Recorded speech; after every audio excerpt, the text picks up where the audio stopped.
Channel की सभी updates पाने के लिए सब्सक्राइब करें और प्रेस करें बेल आइकन। नमस्कार, मैं हूं नेहा और आप देख रहे हैं इंडिया टाइम 24 न्यूज। पश्चिमी दिल्ली में बीजेपी को जीत दिलाने के लिए गृह मंत्री राजनाथ सिंह ने अब जिम्मेदारी संभाली है। गृह मंत्री राजनाथ सिंह ने जनसभा को संबोधित किया और इस दौरान वे आम आदमी पार्टी और कांग्रेस पर जमकर बरसे। उन्होंने साफ साफ ये भी कहा कि बीजेपी को चुनावी जीत दिलाना कितना जरूरी ताकि देश का विकास मुमकिन हो। देखिए हमारी खास रिपोर्ट। भारत माता की, भारत माता की, भारत माता की। अंतर्राष्ट्रीय मुद्रा कोष जो दुनिया की मानी जानी संस्था है, उसने भी कहा है कि सारी दुनिया में सर्वाधिक तेजी से आगे बढ़ने वाली इस समय अर्थव्यवस्था यदि किसी देश की है तो भारत की है। बहनों भाइयों, यह अंतर्राष्ट्रीय मुद्रा कोष ने कहा है।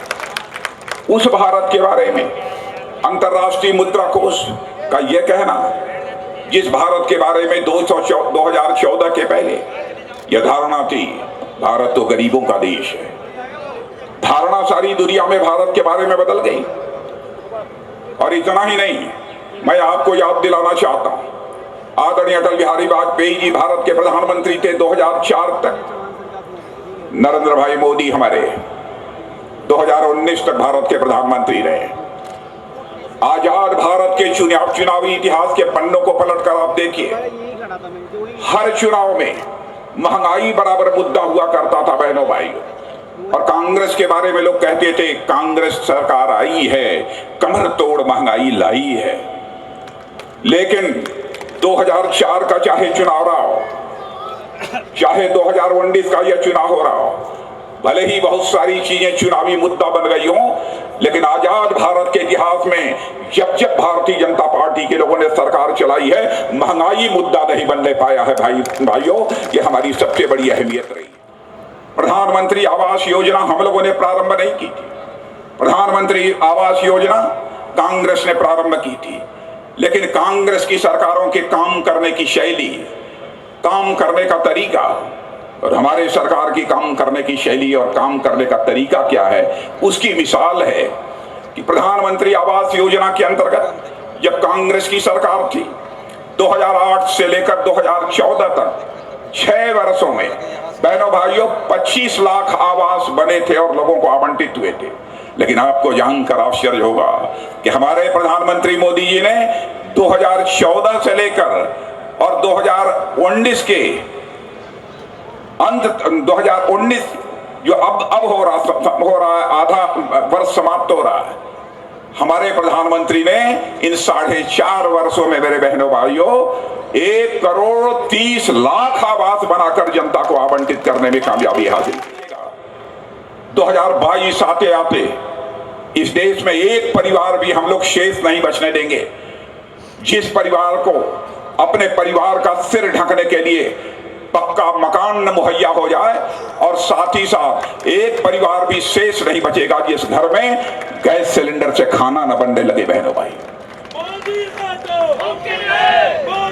1947 से लेकर 2014 तक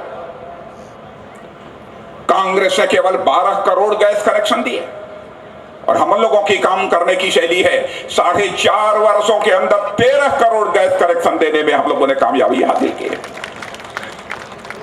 दोनों सरकारों के बीच काम करने का जो तरीका है उसमें यह मौलिक अंतर है। नेशनल हाईवे जो आज सारे देश में चौड़ी चौड़ी सड़कें दिखाई दे रही हैं, या तो हमारे अटल बिहारी वाजपेयी जी ने यह काम उस समय प्रारंभ किया, बीच में कांग्रेस की सरकार आई, प्रतिदिन 5 kilometre, 7 kilometre, 8 kilometre national highway की सड़कों का निर्माण होता था कांग्रेस के शासनकाल में। आपको जानकर आश्चर्य होगा, दुनिया के लोग भी दांतों तले उंगली दबा लेते हैं, आज भारत के अंदर मेरे बहनों भाइयों नेशनल हाईवे प्रतिदिन 30 से लेकर 32 किलोमीटर सड़कों का निर्माण हो रहा है। यह हमारे सरकार के काम करने की शैली। पहले के प्रधानमंत्रियों को भी आपने देखा होगा, वो कहते क्या थे, हाँ सोचा है, सोच रहे हैं, सोचेंगे, देखा है, देख रहे हैं, देखेंगे। और हमारा प्रधानमंत्री कहता है किया है, कर रहे हैं और करेंगे, इसलिए हमारा भारत तेजी के साथ आगे बढ़ रहा है।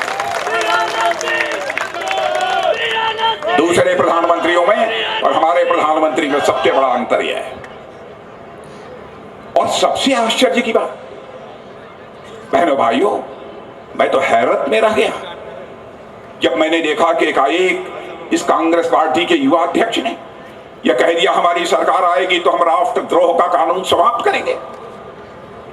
मैं आपसे पूछना चाहता हूं, क्या यदि भारत को कोई तोड़ने की कोशिश करता है, भारत को कमजोर करने की कोशिश करता है, क्या ऐसे राष्ट्रद्रोही को माफ किया जाना चाहिए?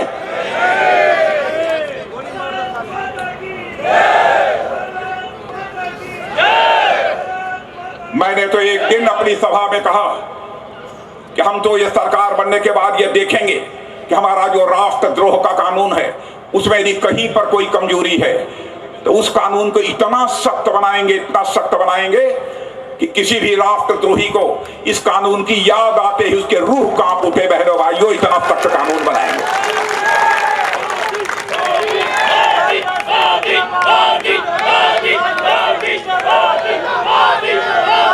देश के साथ यदि कोई खिलवाड़ करने की कोशिश करेगा तो उसे माफ नहीं किया जाएगा, क्योंकि हम राजनीति केवल सरकार बनाने के लिए नहीं करते हैं, हम राजनीति करते हैं तो देश बनाने के लिए राजनीति करते हैं। बहनों भाई, केवल सरकार बनाना और सत्ता का सुख भोगना हमारा लक्ष्य नहीं, हम देश बनाने के लिए करते हैं। कश्मीर की समस्या को लंबे समय तक इन लोगों ने उलझाए रखा, लेकिन मैं सचमुच एक दिन तो आश्चर्यचकित रह गया जब वहां के पूर्व मुख्यमंत्री ने यह कह डाला, कहा कि भारत में 2 प्रधानमंत्री होने चाहिए, एक जम्मू कश्मीर का प्रधानमंत्री होना चाहिए और शेष भारत का अलग प्रधानमंत्री होना चाहिए। बहनों भाइयों, चटपट हमने जवाब दिया। मैंने कहा कि अब वह समय आ गया है कि इस बात की समीक्षा की जानी चाहिए कि धारा 370 और 35A के तहत जो जम्मू कश्मीर को कुछ विशेषाधिकार हैं वह अब समाप्त किया जाए या नहीं किया जाए, वो इसकी समीक्षा करने का समय आ गया। मेरा यह आदेश है, एक तो 17वीं बार पाकिस्तान को सफेद झंडा नहीं दिखाया जाएगा और आगे तक के लिए आदेश है, पहली गोली तो भारत की तरफ से नहीं चलनी चाहिए, लेकिन उधर से एक भी गोली चलती है तो भारत की गोलियों को गिना नहीं जाना चाहिए। बहनों भाइयों, सीमा पर हालात बदल गए। 13 दिन नहीं बीतने पाए हमारे एयरफोर्स के जवानों ने भारत की धरती से नहीं, पाकिस्तान की धरती पर जाकर आतंकवादी ठिकाने का सफाया करने में कामयाबी आई।